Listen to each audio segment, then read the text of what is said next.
Alors, vous avez trois cabinets d'avocats, et ensuite, alors vous êtes quand même plutôt en France, et vous avez creusé vos compétences en matière de santé, je crois. Moi, j'ai découvert. Moi, j'ai une formation, en fait, plus exactement en sciences administratives, avec des travaux de recherche universitaire sur la distinction entre la fonction d'évaluation et de gestion du risque sanitaire, avec cette question de la place de l'évaluateur.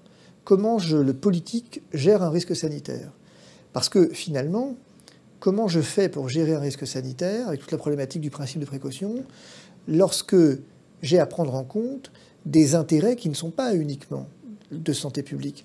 On le voit dans la crise, mais c'était déjà le cas dans un certain nombre de crises. J'ai à gérer le problème de l'éducation, j'ai à gérer le problème de l'économie.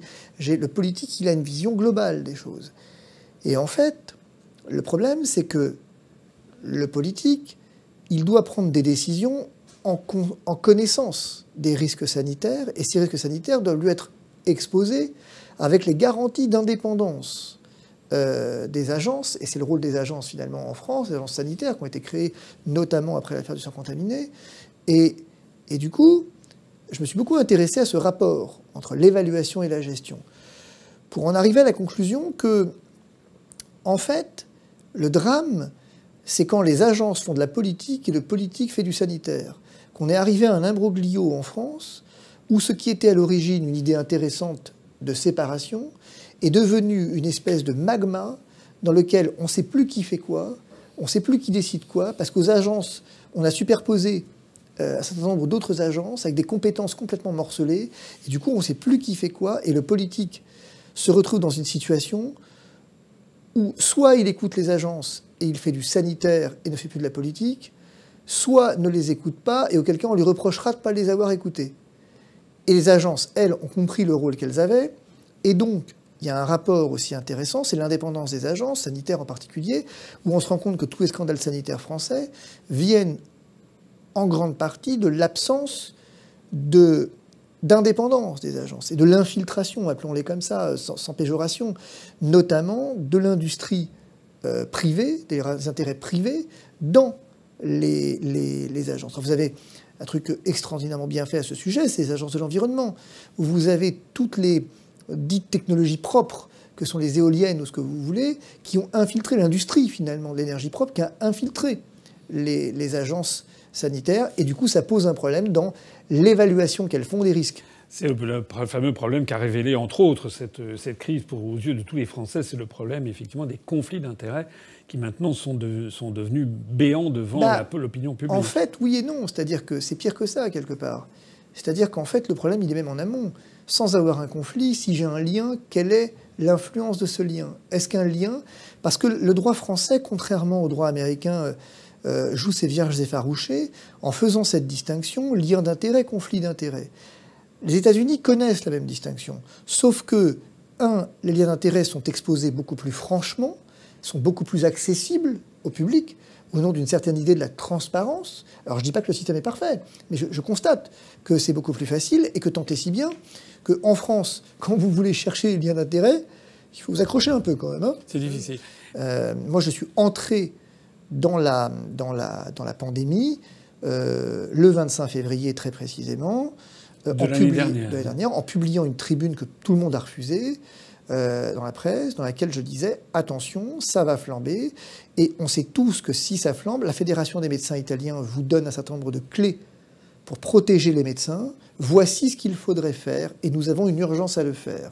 Et à l'époque, nous étions... Aujourd'hui, il y a les complotistes, les rassuristes et les alarmistes. À l'époque, j'étais un alarmiste, en fait. Et sur les plateaux, auxquels j'ai pu aller pour défendre... Parce que moi, le premier recours que j'ai fait dans cette crise...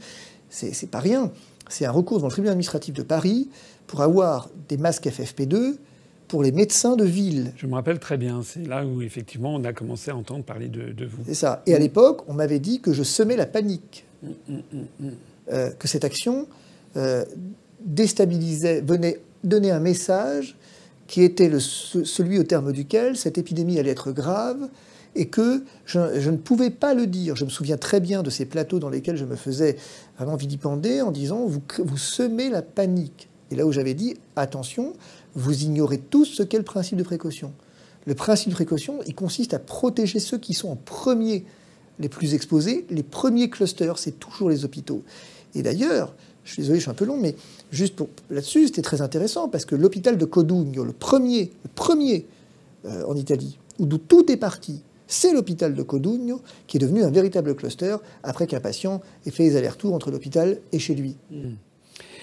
C'était effectivement l'époque où, le 17 mars, donc quelques jours après votre tribune, on a les vidéos de Madame Sibeth Ndiaye, qui était la porte-parole, qui expliquait qu'il fallait surtout pas porter de masque, que pour le grand public, tout ceci était... Et vous savez qu'à ce sujet, on a fait un grand procès à ce gouvernement, mais si je dois leur accorder quelque chose en termes de décharge, c'est que c'était les recommandations de l'OMS à l'époque. Oui, c'est exact. C'est exact. Alors, il y a eu, reprenons un petit peu, il y a eu quand même... moi, j'ai 1000 questions à vous poser.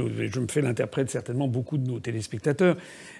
Si on reprend le début de cette pandémie, comment est-ce que vous expliquez que, à la fin du mois de janvier, l'hydroxychloroquine, qui auparavant était en vente libre, d'un seul coup ne l'est plus? Qu'est-ce qui s'est passé? En fait, ce qui s'est passé, historiquement, c'est que c'était quelque chose qui était dans les tuyaux depuis un moment, pour être honnête. Au regard des documents que moi j'ai consultés, et si j'ai bien compris, mais je pense avoir bien compris, elle n'était pas classée en substance vénéneuse, en fait, l'hydroxychloroquine. Et du coup, il fallait changer l'AMM, l'autorité sur le marché, en la classant en substance vénéneuse. Donc, il y avait un nouveau rapport d'évaluation fait par le laboratoire et l'agence du médicament. Et dès lors qu'on le classait, eh bien, du coup, c'était soumis à prescription. En fait. Pour être honnête, je pense vraiment, pour le coup, que c'est une coïncidence de date, à partir de laquelle on a tout un tas de choses qui ont déroulé, bien sûr. Mais je ne crois pas vraiment, au regard de ce que j'ai vu, des documents que j'ai vus, compte tenu du temps que ça prend pour changer l'autorisation de mise sur le marché, des rapports, etc., tout ça était dans les tuyaux depuis vraiment un moment. Alors, il s'avère qu'un concours de date a fait que c'était en janvier 2020, mais je vais vous dire, si ça avait été... Enfin, comment le dire? Quelque part, je préférerais presque qu'on l'ait changé volontairement. Parce que ça veut dire qu'en janvier, on avait conscience de ce qui allait se passer. Or, je crains qu'en fait, on ne présage là, on ne présume là, du niveau d'alerte et de responsabilité de ceux qui nous dirigent. Je crains qu'en janvier 2020, ils s'en fichaient complètement de la pandémie. Qu'est-ce que vous pensez du bilan de Mme Buzyn, à l'époque, qui a été beaucoup critiquée? Elle est partie ensuite pour faire campagne pour l'élection de Paris. Qu'est-ce que si vous deviez comparer Mme Buzyn à M. Véran, par exemple? Alors, je vous dirais deux choses. Mme Buzyn a été une des présidentes de la HS, présidente de commission, et elle a fait des travaux remarquables.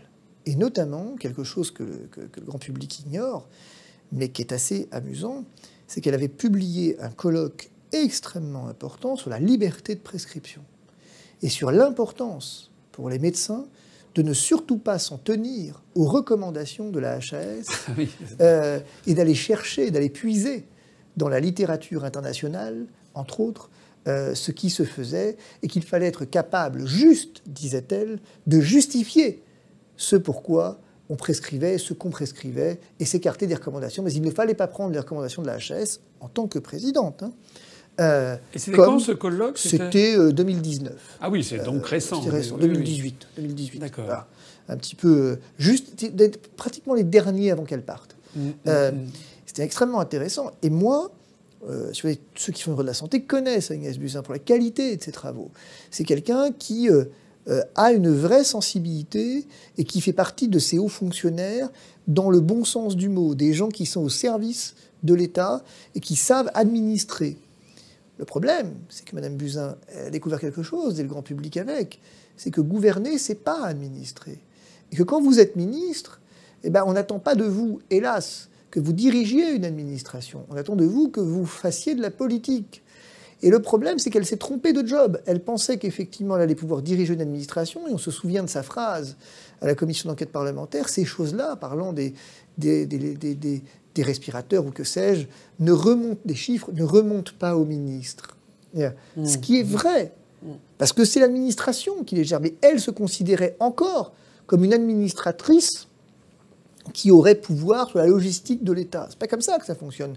Mme Buzyn, on n'attendait pas d'elle qu'elle fasse de l'administration, mais qu'elle serre des mains, si j'exagère, et qu'elle aille au Parlement mettre en place la politique si tant est qu'il y en ait une, de santé d'Emmanuel Macron. On attendait quand même d'elle qu'elle avertisse le plus haut niveau de l'État de la gravité de ce qu'elle a fait. Elle l'a vraiment fait. En tout cas, alors, ce qu'elle dit avoir fait, je vous rappelle, vous parlez de cette date du 17 mars avec le journal Le Monde, Ariane Chemin, qui vous relate un entretien qu'elle a eu avec Agnès Buzyn, dans lequel Agnès Buzyn lui dit qu'elle a averti dès fin décembre.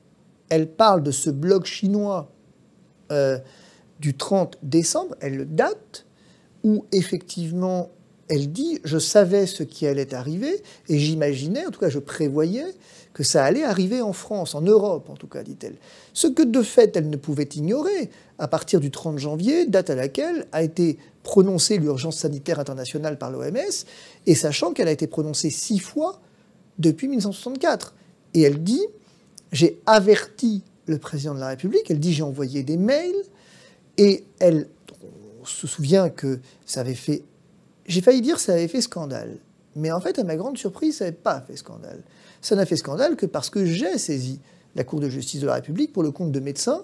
Et on voit bien que c'est ce que j'ai dit tout à l'heure. Moi, je suis entré dans la crise par les médecins, en fait. Qui disaient à ce moment-là, qui disaient quoi ? Attendez, elle savait. Nous, on est là sur un virus qu'on ne connaît pas. On ne sait rien. On est contaminé. On en a qui sont morts. Et elle nous explique qu'elle savait. Alors, il y a deux choses. Soit on est des déserteurs parce qu'on est en guerre et on s'en va, soit il faut que ces gens soient jugés. Et donc c'est comme ça qu'on a fait un procès dans la Cour de justice. C'est comme ça qu'ont commencé à s'accumuler les plaintes que vous avez menées. Comment est-ce que vous avez été mis en contact avec le professeur Raoult ? En fait, c'est plutôt le professeur Raoult qui, je peux dire, a été en contact avec moi. Moi, je ne vais pas chercher mes clients. Et pour être complètement honnête, j'essaye d'être quelqu'un de relativement honnête. Le professeur Raoult est venu me voir en sachant, comment je vais dire, que je l'avais peut-être un petit peu étrillé dans la presse spécialisée. Que j'avais nuancé certains de ses propos sur le plan juridique. Voilà, sur le plan strictement juridique, sans opportunité, mais sur le plan juridique. Et en fait, ça ne lui posait aucun problème. Et il est venu me voir, à l'origine, pour déposer une plainte pour prise illégale d'intérêt contre la NSM sur l'affaire du Remdesivir, ce qui, moi, je m'étais intéressé à la question, mais pas plus que ça. Je ne m'y suis intéressé que parce qu'il m'a demandé de m'y intéresser, et c'est à se frapper la tête par terre. Et ensuite, naturellement, nous sommes restés ensemble pour la procédure disciplinaire. Oui, je rappelle pour ceux de nos téléspectateurs qui l'ignoreraient encore que le Remdesivir, c'est ce médicament du fameux laboratoire Gilead qui coûtait une fortune du style 2000 € la dose, qui a été commandé en catastrophe et en extrême urgence, alors qu'on nous explique depuis des mois qu'on ne sait pas comment faire avec l'ivermectine, mais on va en reparler tout à l'heure. Et puis, ça a été commandé au niveau européen pour 1 milliard d'euros. Et on s'est rendu compte après qu'il fallait tout arrêter parce que c'est un médicament très dangereux et sans aucun effet. Hein, c'est bien ça.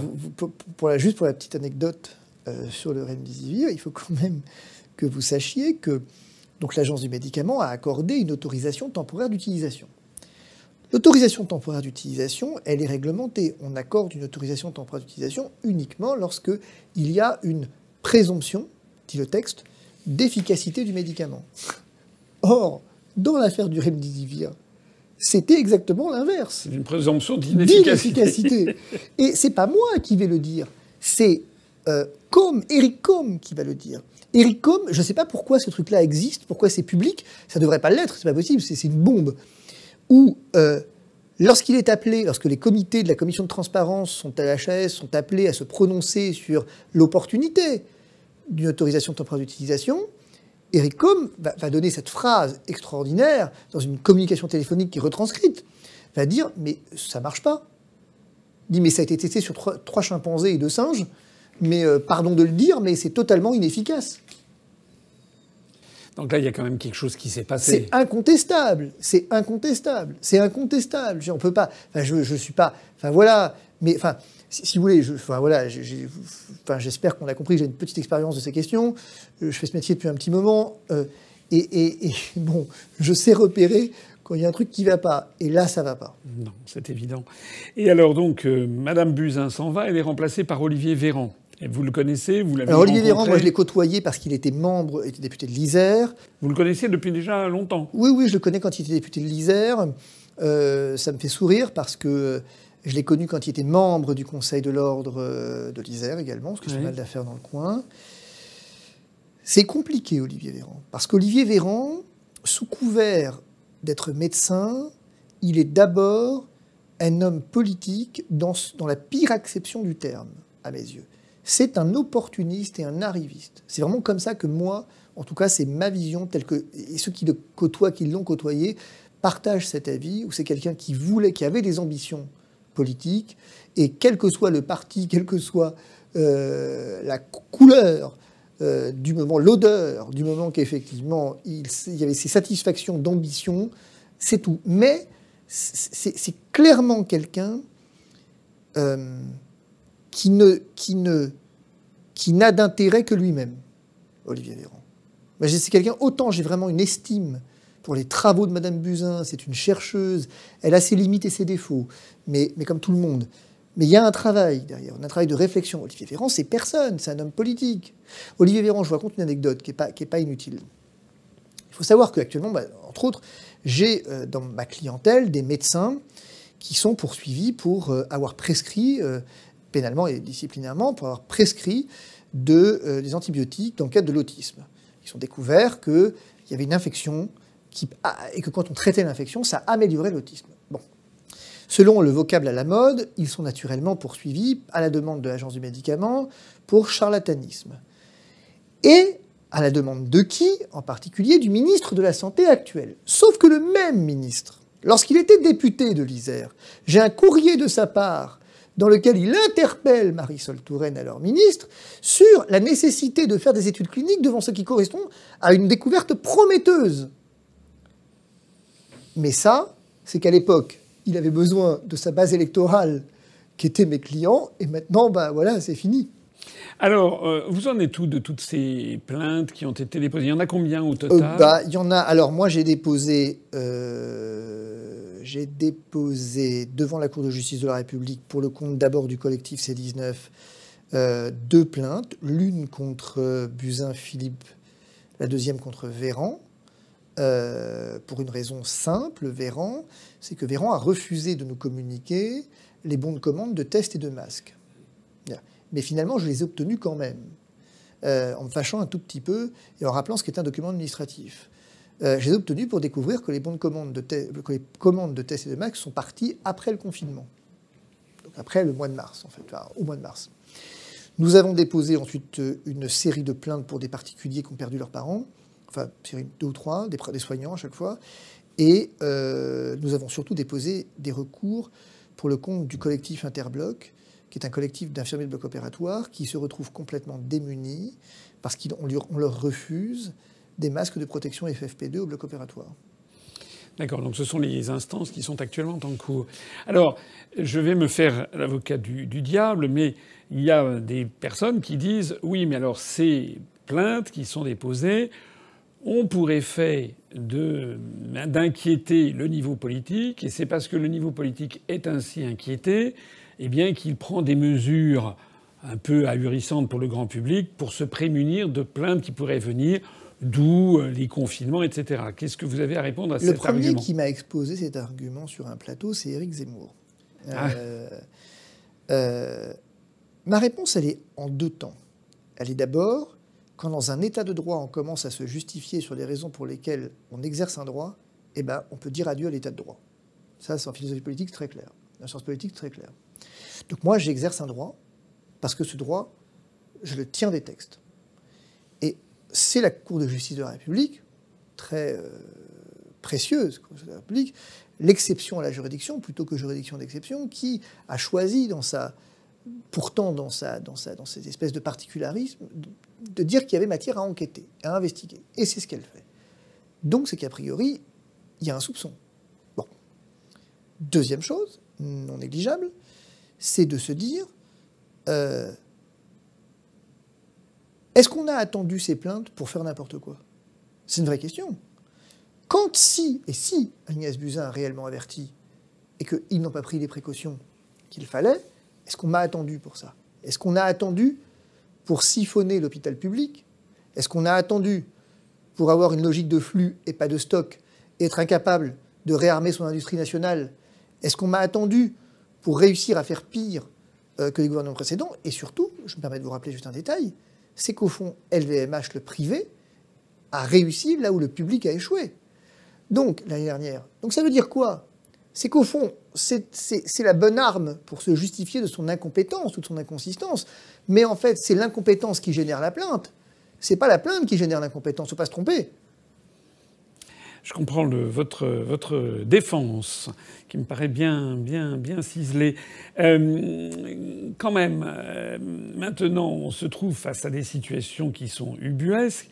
J'aimerais avoir votre sentiment sur ces deux grandes directions qui sont la vaccination et le traitement. S'agissant de la vaccination, quel est votre sentiment sur ce qui se passe actuellement? Quel est votre sentiment sur le fait qu'il semble que l'État a décidé de refuser aux Français d'avoir recours aux vaccins russes et chinois? Enfin, en tout cas, le président de la République a dit hier, s'est lancé dans une philippique contre le vaccin russe. J'ai reçu, pour un entretien, Slobodan Despot, qui est un romancier, un essayiste, qui lui vit à Belgrade, qui m'expliquait qu'en Serbie, le gouvernement serbe offre à la population le choix entre quatre vaccins. Qu'est-ce que vous en pensez de cette histoire? Et est-ce qu'il y a des voies juridiques, à la fois pour imposer que les Français ont le droit de ne pas se faire vacciner sans être contraints par le fameux pass sanitaire qui nous pend au nez? Première question. Deuxième question, si les Français étaient obligés de se faire vacciner, est-ce qu'il y a des moyens pour obtenir que les Français aient le choix avec les vaccins russes et chinois, notamment le chinois qui est fait à l'ancienne, si j'ose dire, avec un virus désactivé? Il y a plusieurs questions en une dans votre propos. La première, mon positionnement sur les vaccins. Moi, j'évite d'avoir un positionnement sur des sujets que je ne maîtrise pas. Mais par contre, il y en a un que je maîtrise, c'est celui de la vaccination des plus de 75 ans.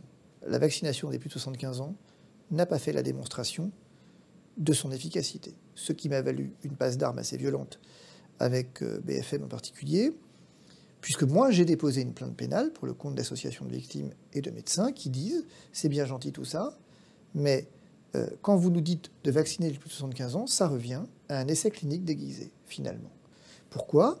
Eh bien parce que le laboratoire lui-même, d'un côté, les autorités sanitaires de l'autre, vous disent que l'échantillonnage de personnes de plus de 75 ans concernées par les essais n'est pas suffisant pour en arriver à une démonstration d'efficacité.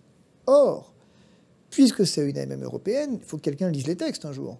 Le règlement communautaire qui préside aux AMM européennes vous dit que je ne peux mettre sur le marché un médicament, un traitement, un vaccin, que si il a fait la démonstration de son efficacité. Donc dans la tranche d'âge de plus de 75 ans, ce vaccin n'a pas fait la démonstration de son efficacité.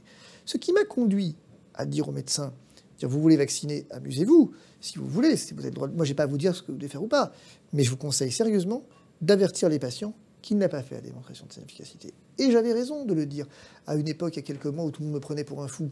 Parce qu'actuellement, des médecins commencent, il y a eu des décès à cause de ces vaccins, et des médecins commencent à sortir d'avocats, qui leur dit, mais dites-moi là, montrez-moi que vous avez informé les patients de ce que, plus de 75 ans, etc. Hein? Bon. Sur la question de la vaccination, le choix de la vaccination, vous touchez du doigt un problème qui est absolument ahurissant. Est-ce que les patients ont le choix du vaccin? Je vais vous dire, rien ne l'impose juridiquement. Par contre, est-ce que les médecins ont le choix du vaccin? C'est une autre question, et par ricochet le patient.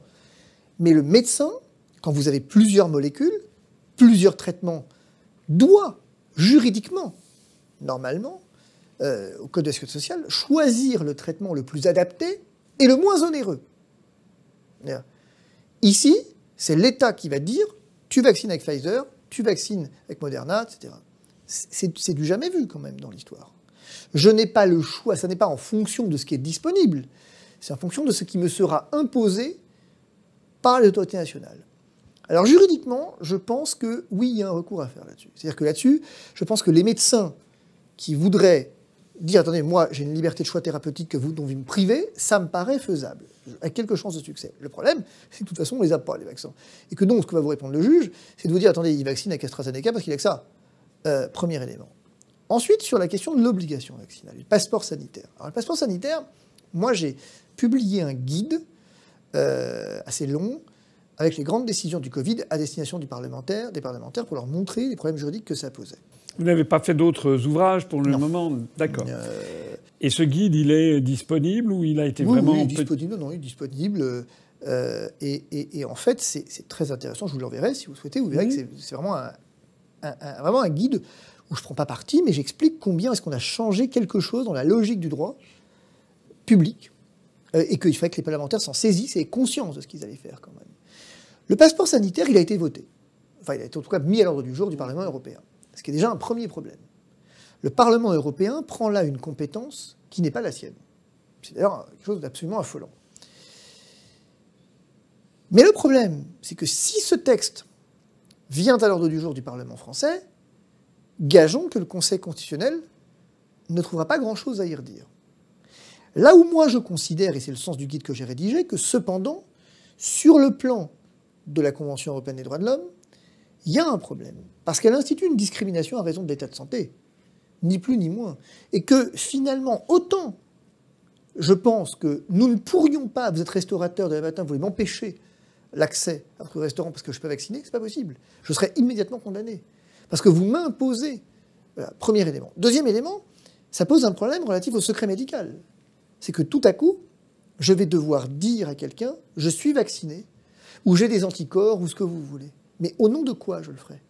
Au nom de quoi je viendrai me déposséder d'un secret à la valeur absolue pour finalement avoir accès, non pas à un service public, parce que là on retouche au problème de la vaccination obligatoire avec les enfants pour accéder à des collectivités, là pour accéder à des lieux privés, ouverts au public, mais privés.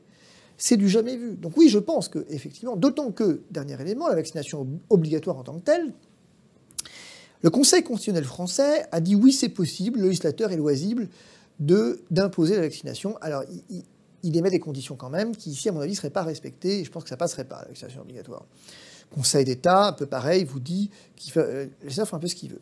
La Cour européenne des droits de l'homme, à ma grande surprise, a une position qu'on attend, parce qu'il y a un arrêt de grande chambre qu'on attend sur cette question à propos d'un pays de l'Est, dont je ne me souviens plus lequel, mais il y a un pays de l'Est qui, avec la vaccination obligatoire des enfants, avait fait un recours devant la grande chambre. Et, enfin, en tout cas, la Cour européenne avait décidé de passer en grande chambre. On attend l'arrêt. Et on a espoir sérieux que la Cour vienne limiter de façon drastique l'obligation de vaccination. Alors ça, c'est pour la vaccination. Et pour les traitements, alors, sur l'ivermectine, vous avez porté le fer devant la justice? Alors moi, non. Je ne l'ai pas fait devant la justice. Un confrère l'a fait. Moi, je ne l'ai pas fait. Moi, je l'ai fait contre... J'ai attaqué le refus de RTU, de recommandation de autorisation pour la chloroquine, pour le compte du professeur Raoult.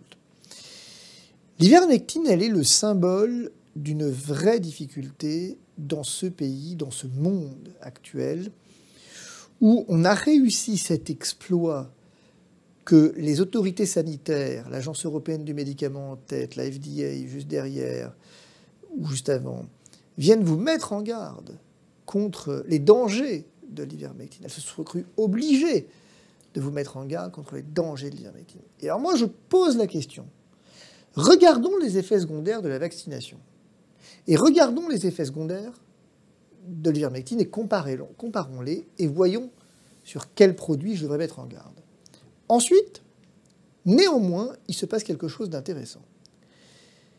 L'Agence européenne du médicament, un peu mal à l'aise, vous dit « bon, ça ne marche pas, mais il faudrait prolonger les recherches et faire des recherches cliniques sur la question. » Sauf que qui va les faire?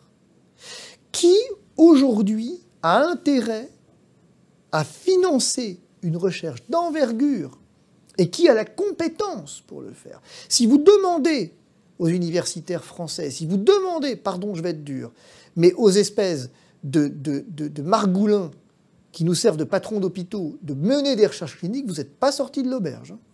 Les seuls qui soient capables de faire des recherches cliniques aujourd'hui, en Europe, en tout cas en France et une partie de l'Europe, c'est les laboratoires qui ont les ressources pour le faire, qui ont les outils pour le faire, les data, les analyses de données pour le faire, toute l'envergure pour le faire. L'État est incapable de mener une recherche clinique, sauf que les laboratoires, ça ne les intéresse pas. Quelqu'un qui dit ça très bien, qui je sais, je ne suis pas d'accord, mais c'est Martin Blachier, qui s'y connaît en laboratoire, à force de les fréquenter, et qui dit exactement ce que je dis, qui dit aujourd'hui, l'État ne sait pas faire, et quand il doit faire une recherche clinique, la délègue au laboratoire. Les nouveaux médicaments que vous avez qui vous soignent, c'est les labos qui les ont trouvés.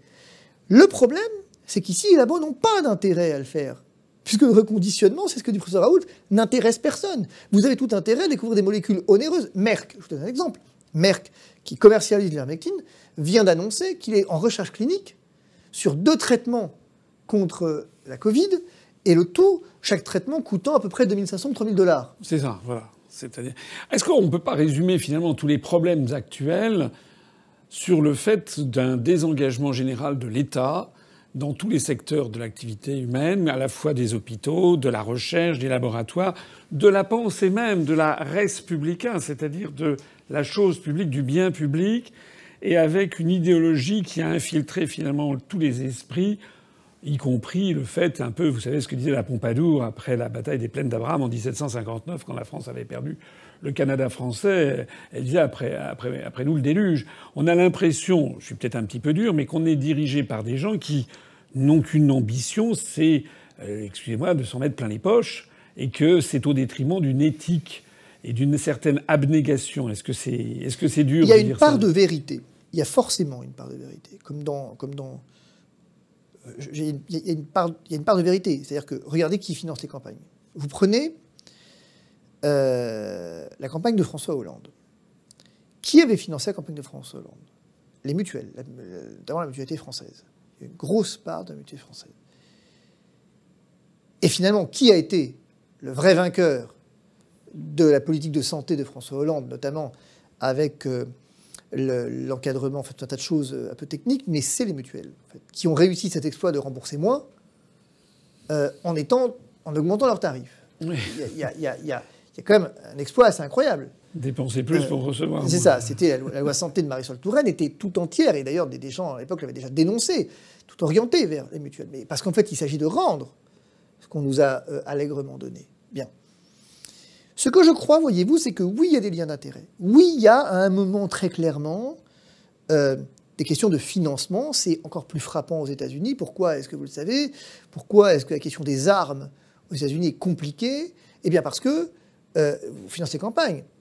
Alors en France, on aurait pu s'en dispenser. Mais d'ailleurs, ça me permet de vous dire une chose, si vous me permettez, à propos du cabinet McKinsey, qui conseille actuellement le gouvernement. Est-ce que, il faut que les spectateurs savent probablement, mais qui est le cabinet McKinsey ? Le cabinet McKinsey, cabinet de conseil, qui aux États-Unis est sous le coup d'une enquête fédérale à cause de la problématique des opioïdes, puisque les États-Unis connaissent un vrai drame de santé publique au travers de la toxicomanie légale, que les opioïdes américains, donc les opiacés, sont distribués comme des bonbons. L'industrie pharmaceutique a arrosé de toutes parts les médecins avec des avantages financiers énormes. Et qui est derrière ça ? Le cabinet McKinsey. À un moment, la FDA américaine avait alerté les industries pharmaceutiques de ce problème de santé publique, et le cabinet McKinsey leur avait conseillé de continuer à en distribuer, et qui plus est même d'augmenter l'offre. Donc c'est ça, c'est eux qui conseillent aujourd'hui, le gouvernement français quand même, il faut qu'on s'en souvienne. Si vous voulez, je crois, pour être complet sur ce propos, que juste ce que nous avons comme problème en France, me semble-t-il, c'est que nous avons un pays qui n'est pas gouverné.